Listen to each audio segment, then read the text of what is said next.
இல்லை சங்கி கூட்டங்கள் தற்கொலை கூட்டங்கள் என்ன முதலமைச்சர் 5000 ரூபா கொடுத்தாரு, யாரோட என்ன அவரோட காசாக எடுத்து கொடுக்குறாரு.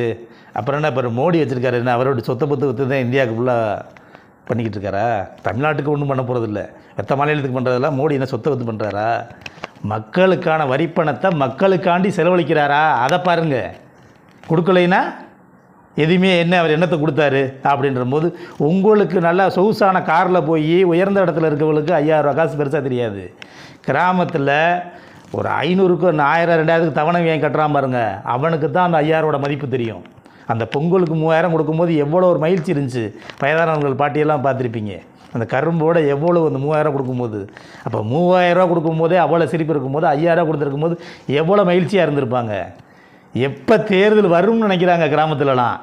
அதை விட்டு தற்கொலைகள் வந்து அவரோட காசை கொடுக்குறாரா அவரோட காசை கொடுக்குறாருன்னா, அப்புறம் அம்மையார் இருக்கும்போது எதுவும் கொடுத்தாங்கன்னா வீட்டு காசு சொத்து பத்து விற்று கொடுத்தாங்களா? யார் இருந்தாலும் வீட்டு இல்லாமல் வரி காசில் தானே கொடுக்குறாங்க. ஆனால் மக்களுக்கு என்ன செய்கிறாங்க? ஒன்றிய அரசு ஒவ்வொன்றுள்ளே நம்மளுக்கு வரியை வாங்கிட்டு திருப்பி கொடுக்க மாட்டேங்குது. அந்த நிலைமையிலையும் எக்காரணத்தை கூட தமிழ்நாடு தலை குனிஞ்சிடக்கூடாது, நம்மளும் எங்கே நின்றக்கூடாது, தலை குனிஞ்சு நின்றக்கூடாதுன்றக்காண்டி ஒவ்வொரு திட்டத்தையும் மக்களுக்கான திட்டத்தை பார்த்து பார்த்து செய்கிறாரு. இதை நீங்கள் பாராட்டே தான் பரவாயில்ல, வாயை பொத்திக்கிட்டாது இருங்க. ஏன் செய்கிறாரு, எதுக்கு செய்கிறாரு, இப்படி செய்கிறாரு, அப்படி செய்கிறாரு. உங்களெல்லாம் அதை தான் சொல்கிறான். இந்த தற்கொலை சங்கிகள்லாம் ஒன்றத்துக்கும் புரிதலே இல்லாமல் தான் ஊடகத்தில் காது பார்க்குறேன். அவங்களே அந்த ஊடகத்தில் நீ பேச வைக்கிறிய. மக்கள் பார்த்துக்கிட்டே இருக்காங்க, நீ பார்த்துக்கிட்டு இருக்கிய. நீங்கள் வெளியே சொல்லுங்கள் மக்கள்கிட்ட, யார்ட்டையாவது உங்கள் கட்சிக்காரன்ட்டே போய் சொல்லு, நீங்கள் 5000 ரூபா கொடுக்காதிய. ஒருத்தன் போடுறான் நான் 5000 ரூபா திருப்பி அனுப்பிட்டேன்னு சொல்லி அது எல்லாத்துலேயும் போடுறான். உன்னை யார் இப்போ எல்லாத்துக்கும் 5000 ரூபா கொடுத்தாங்க?